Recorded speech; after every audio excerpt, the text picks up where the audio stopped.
Where was Tracy? And they were all using the pretext and language of my own damn profession to do it, a profession that they admitted that I was damn good at. But because I didn't fit into their cookie-cutter definition of what an adult was, a word that was synonymous with Amazon as far as they were concerned, then I needed to be stuffed and contorted into another mold, no matter how much shoving and pushing and what else broke inside me so that I could fit neatly into their categories. Where was Tracy? I just kept shaking my head, though to their eyes, it must have looked like I was nuzzling the stupid lion. I even heard one of them whisper, "Someone's made a new friend." Anger wouldn't serve me just then, and if nothing else, the stuffed lion gave me a chance to wipe away unformed tears, dig my fingers into something, and cool down. Things were moving on toward the end of the meeting. "Wait," I said, as voices were beginning to overlap and mingle with each other, the surest sign that any meeting was beginning to run too long. Predictably, I was ignored. Time for a different tack. "Excuse me." "Excuse me, ma'ams." Just that little spoonful of sugar, that bit of conforming to their preconceived notions got me their attention. "You're not sure about my developmental plateau?" I felt like I was going to throw up a little bit. I hated using their term, their made-up excuse as to why I should be infantilized and denied my rights. "That's right," Clark, Skinner assured me.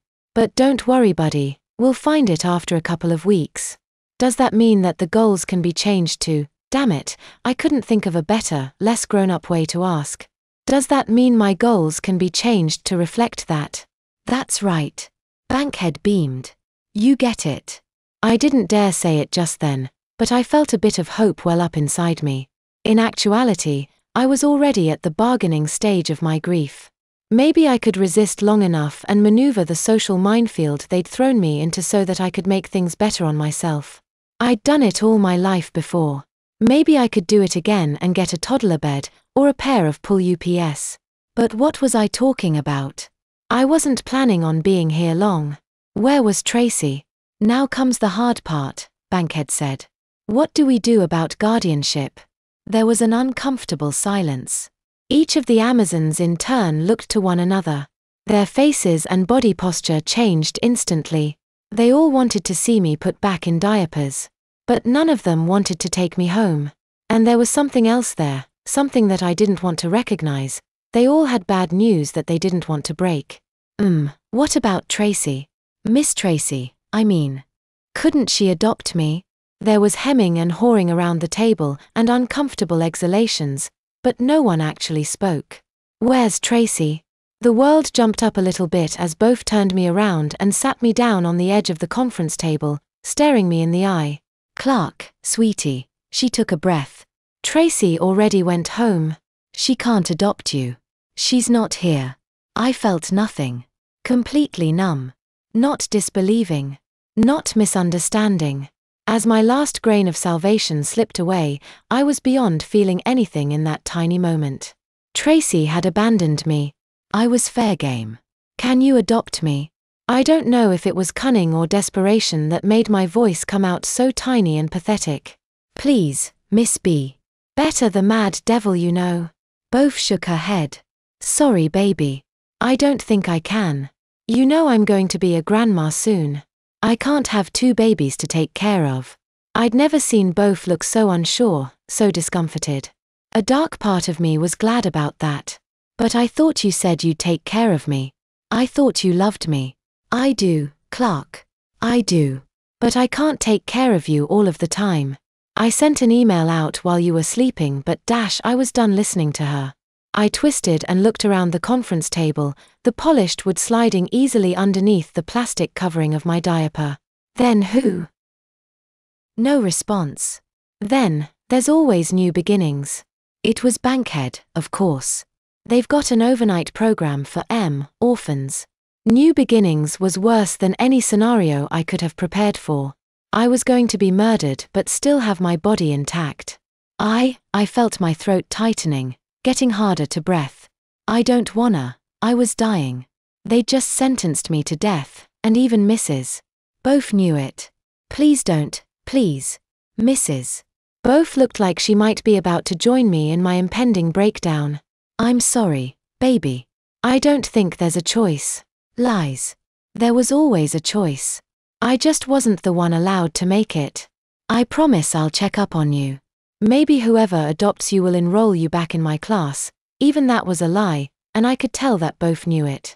You didn't need a fully brainwashed little to be enrolled in anything more than a daycare. I was all out of outrage. Tears hadn't come yet, and some part of me wouldn't allow a full breakdown. I grimaced. I was going to die. My mouth opened. I couldn't breathe through my nose suddenly. I'd be mindless. A churning in my stomach, similar to yet distinct from the sensation that had been sneaking on me prior to my accident. Drooling. I tasted it in the back of my throat. Wet. I wanted to spit. I wanted rinse. Anything to get the awful taste out of my mouth. Anything except swallow. Dull. I vomited. Clear water mixed with stomach acid came out of me, spilling outward and onto my shirt.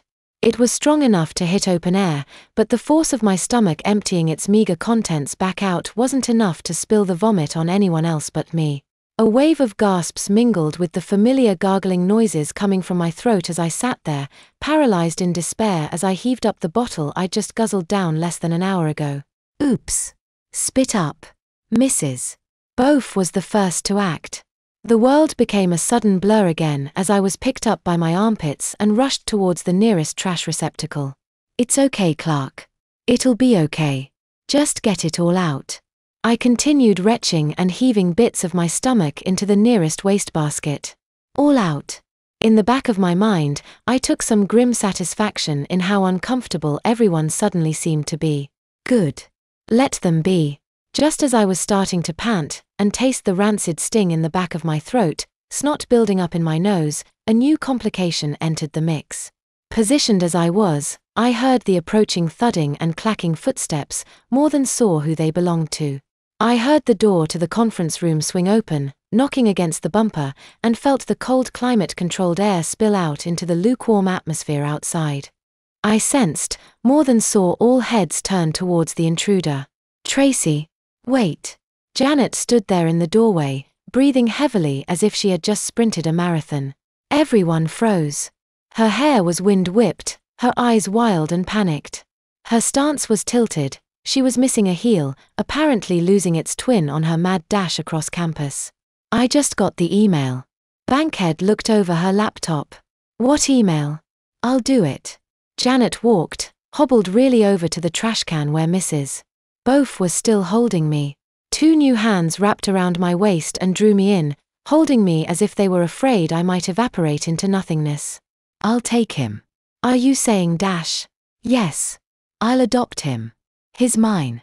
I want him. He's mine. Please.